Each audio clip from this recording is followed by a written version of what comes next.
네, 이제 1주차의 마지막 영상인데요. 네, 인간 발달의 쟁점. 인간 발달의 쟁점. 그러니까 인간 발달의 쟁점이라는 거는 인간 발달과 관련해서 어떤 논쟁거리들이 지금까지 있어 왔는지 5가지에 대해서 얘기를 드리면 오늘 1주차 강의가 모두 끝나게 됩니다.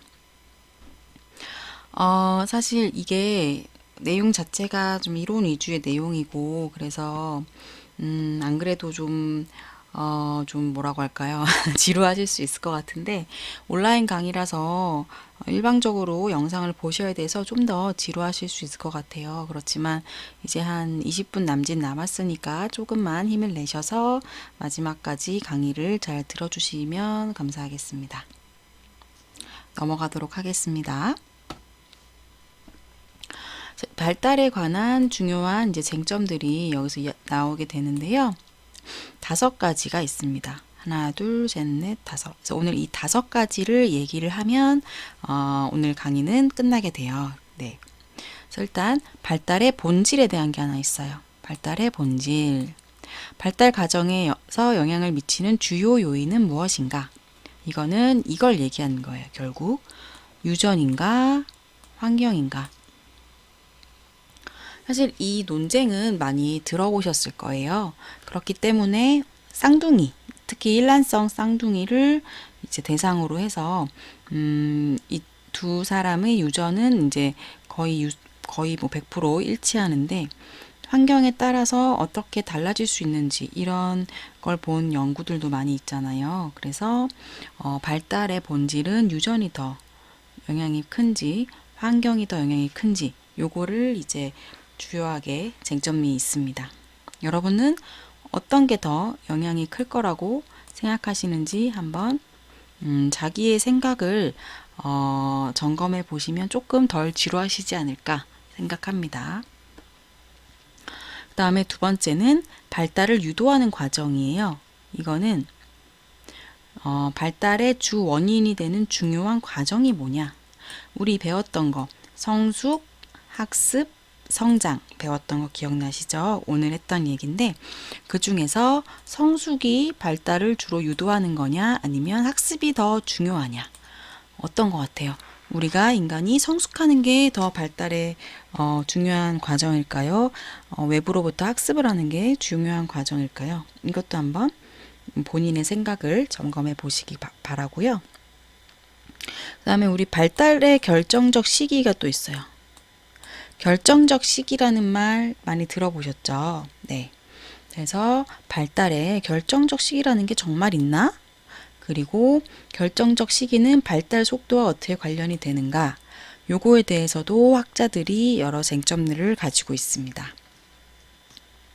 4번째로는 발달의 형태인데요.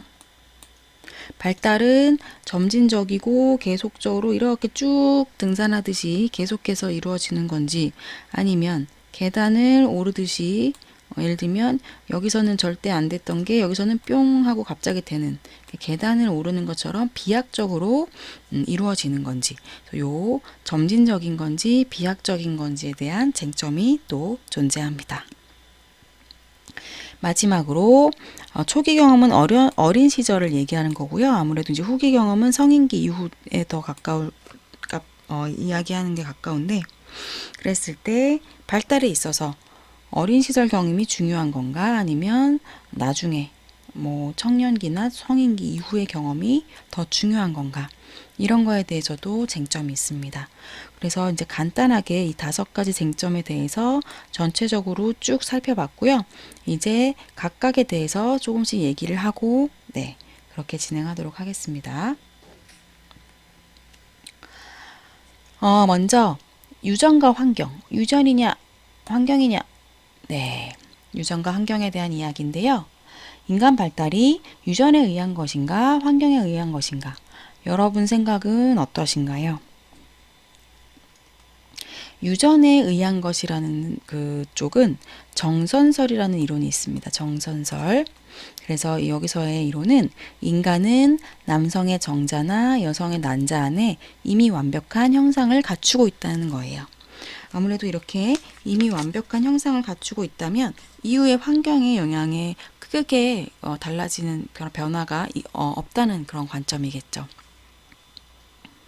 하지만 이제 이거에 반대돼서 존 로크는 백지 상태를 주장을 했습니다. 좀 극단적인 환경의 영향을 강조한 건데요. 존 로크는 생물학적 기초가 아닌 환경적인 영향력만이 모든 발달적 변화를 설명할 수 있다. 즉, 이런 환경적인 영향이 없을 때는 사람은 그냥 백지 상태다. 네, 매우 이 두 가지가 극단적으로 다른 이야기를 하고 있어요. 네, 여러분은 어디에 더 동의가 되세요?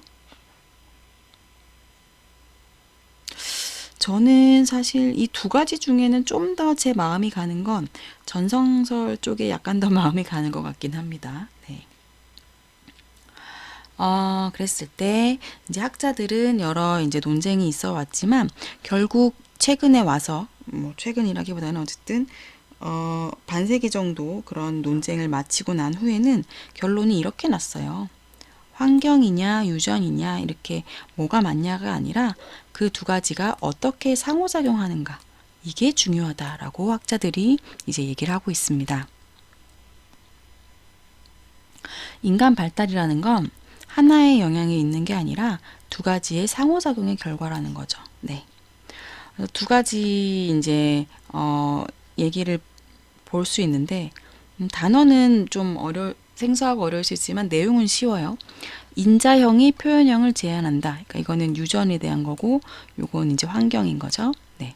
그래서 유전, 인자형이 인간이 아무리 많이 먹어도 키가 3m 이상 자랄 수 없다는 게 이제 두 가지의 상호작용을 얘기한다는 거죠.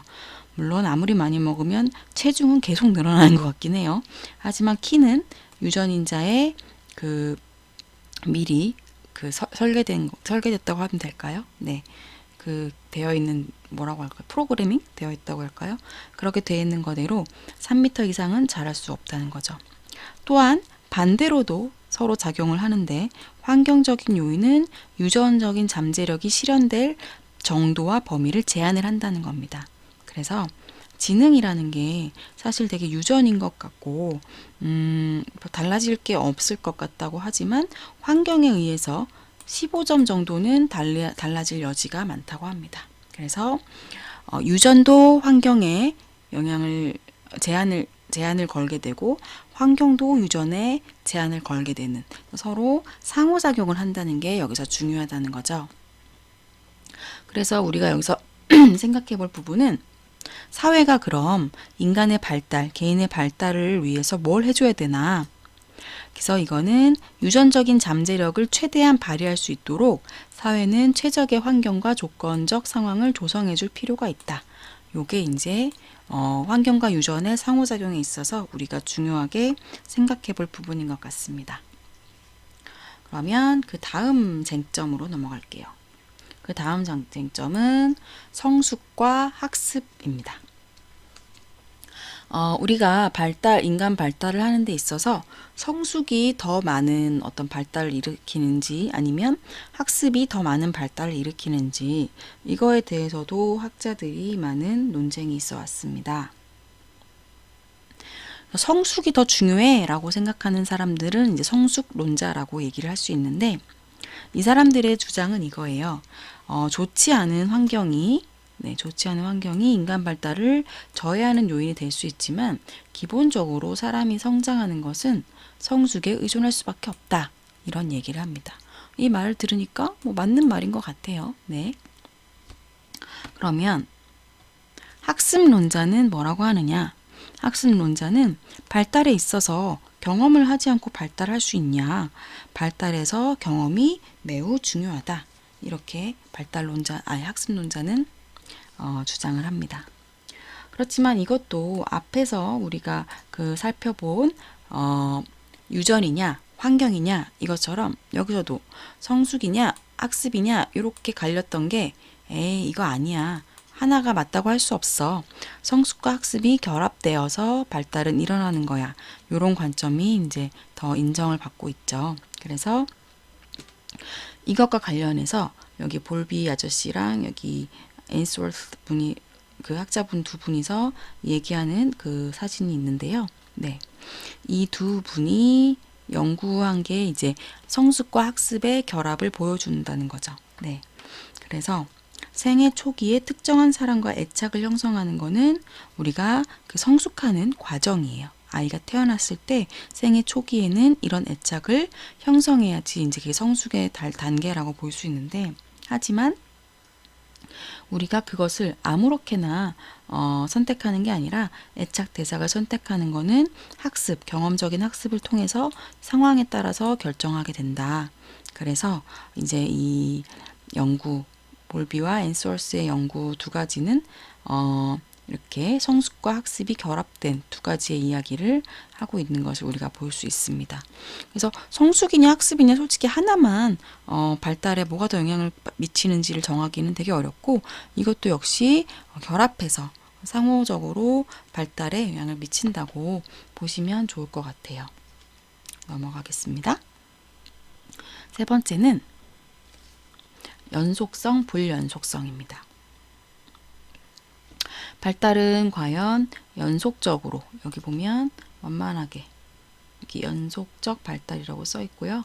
이쪽은 불연속적인 발달, 계단형으로 이렇게 되어 있죠.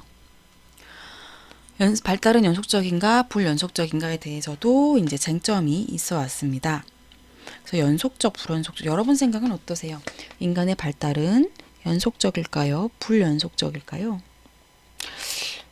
저도 이제 하나만 선택하긴 되게 어려운 이제 견해라고 생각하는데, 저 개인적으로는 약간 연속적 견해가 좀 더 저를 설득하고 있는 것 같습니다. 네.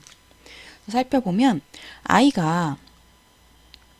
아이를 이제 키워보면 어느 날 갑자기 그전에는 뭐 옹알이 정도만 하다가 어느 날 갑자기 엄마, 아빠 이렇게 말을 시작할 때가 있어요. 이거는 겉으로 보기에는 뭐야? 어떻게 갑자기 오늘부터 말을 시작하지? 불연속적인 것 같이 보여요. 꼭 뭐 언어를 하는 것뿐만 아니라 아이가 전혀 뭐 목을 가누지 못했던 아이가 어느 날 갑자기 목을 가눈다거나, 어느 날 갑자기 뒤집기를 한다거나, 어느 날 갑자기 일어나서 걸어간다거나, 이런 것들은 그냥 봤을 때는 불연속적으로 보입니다. 하지만 이것은 사실 몇 주, 몇 달에 걸친 성장과 연습의 결과라는 거죠. 그래서 이런 측면에서는 연속적인 견해라고 볼 수 있고요. 네. 그 다음에 불연속적 견해가 있어요. 불연속적 견해라는 거는 인간 발달이 양적인 것이 아니라 질적으로 다른 단계를 통해서 진행된다는 거예요. 그러니까 이게 질적으로 아예 다른 단계로 휙 하고 비약하는 거기 때문에 이거는 이렇게 양적으로 쑥쭉 갈 수 없다는 거죠.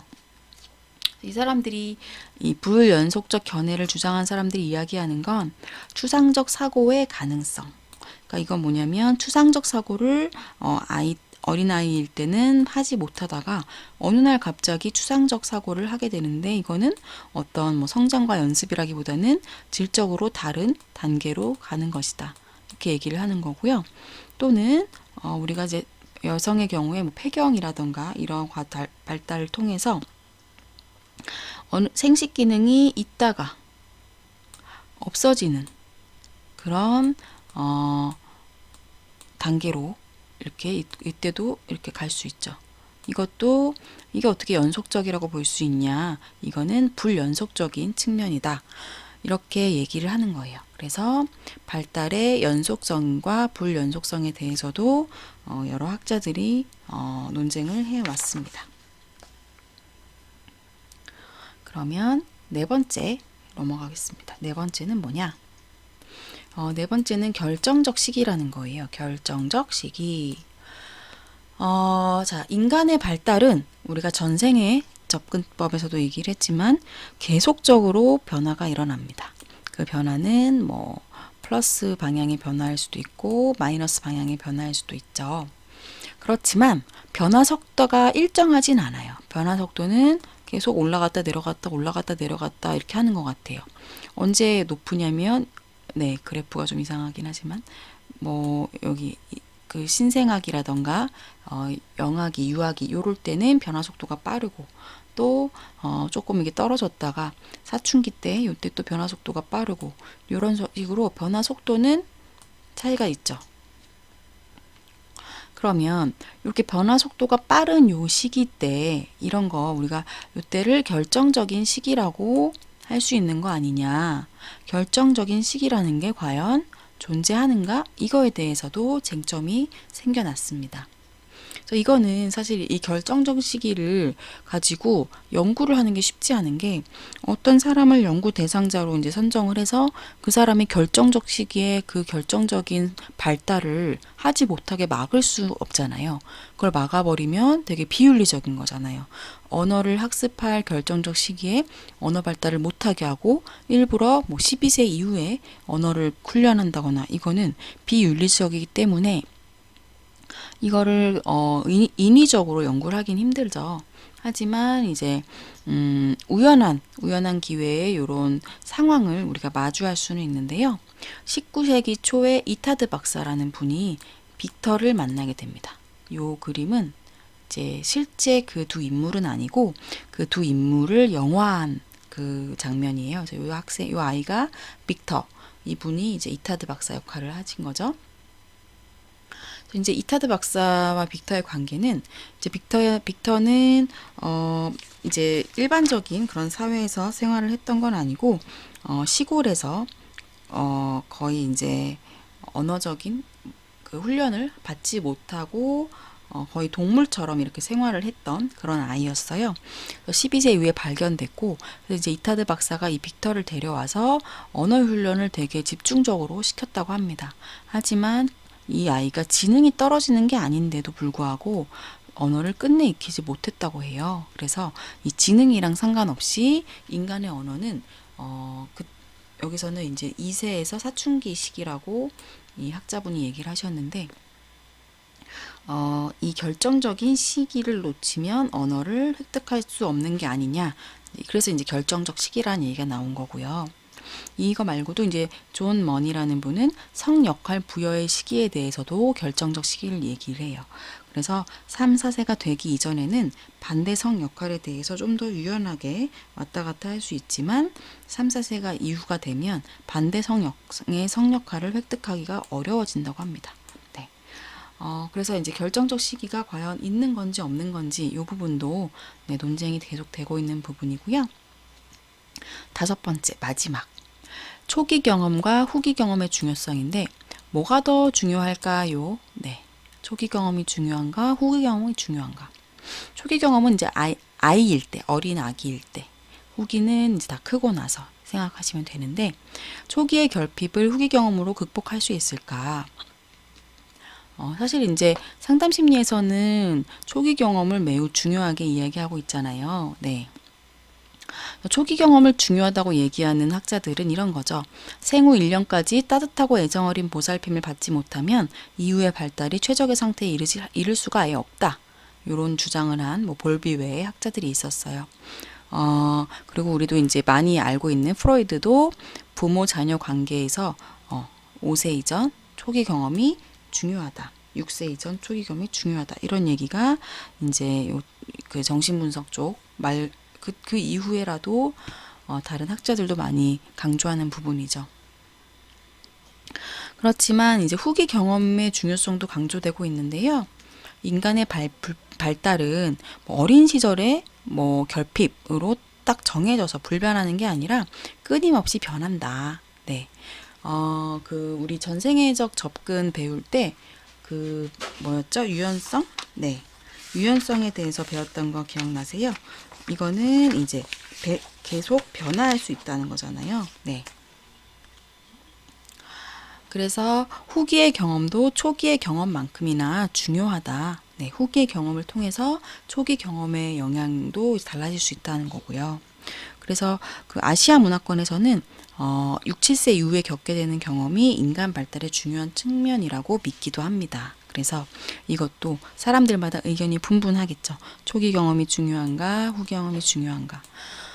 여러분들은 이 두 가지에 대해서는 또 어떻게 생각하시는지 한번 자기 생각을 정리해 보시면 좋을 것 같아요. 네. 그래서 여기까지 5가지 쟁점에 대해서 설명을 해드렸는데 어떠신지 모르겠어요. 이해가 잘 되셨는지 좀 잘 모르겠는 부분이 있으신지 그런 부분은 과제를 하실 때 그 궁금하신 분이 있으시면은 과제에다가 덧붙여서 써서 보내주시거나 아니면 뭐 저한테 별도로 쪽지나 이런 걸 남겨주시면 제가 대답을 해드리도록 하겠습니다. 그래서 이제 과제가 하나 나갈 건데요. 사실 하나가 아니라 2개인데 이게 온라인 강의를 하다 보니까 시간적으로 과제를 채워야 되는 부분이 별도로 발생을 하더라고요. 네. 그래서 수업의 절반은 온라인 강의를 하고 나머지 절반은 여러분들이 퀴즈나 과제를 하셔야 되는 그런 지금 상황이거든요. 그래서 제가 간단하게 퀴즈랑 과제를 드렸어요. 그래서 되도록 이 수업을 듣는 날 물론 이게 저녁 수업이라 당연히 좀 어려우시겠지만 수업을 들으시면서 같이 퀴즈랑 과제를 해서 그 시간 안에 제출하시는 것도 여러분들 학습에 더 편하시지 않을까 생각을 합니다. 그래서 제가 과제는 같이 1주차 해가지고 하나의 파일로 A4 파일, 그 한글 파일로 올려드렸으니까 간단한 퀴즈 5문제 푸시면 되고 그리고 그 리플렉션 페이퍼, 그러니까 이번 주차에 배운 거에 대해서 아마 2가지 그냥 퀴즈는 5문제고 그 기술하는 건 두 가지에 대해서 기술하는 거예요. 새롭게 알게 된 것 중에 이제 자기한테 인상적인 부분을 써주시고 2번째는 오늘 배운 것 중에 생각해 볼 부분이 있나 그 생각해 볼 부분에 대해서 나의 생각은 뭔가 이런 것들을 적어 주시면 됩니다. 그래서 과제 해가지고 되도록 그 수업 시간 안에 제출해 주시거나 아니면 그 이후에 연장 제출 가능하도록 열어둘 테니까요. 이후에도 제출은 가능합니다. 네, 온라인 강의 여러분도 처음이라 익숙하지 않으셨을 텐데 여기까지 들어주셔서 감사하고요. 네, 저는 다음 주 2주차에도 온라인 강의 준비해서 또 뵙도록 하겠습니다. 온라인 강의 부분에 대해서도 불편한 점이나 피드백이 있으시면 과제나 뭐 쪽지나 이런 걸 이용해서 저한테 말씀해 주시면 좋을 것 같아요. 네, 고생하셨습니다. 감사합니다.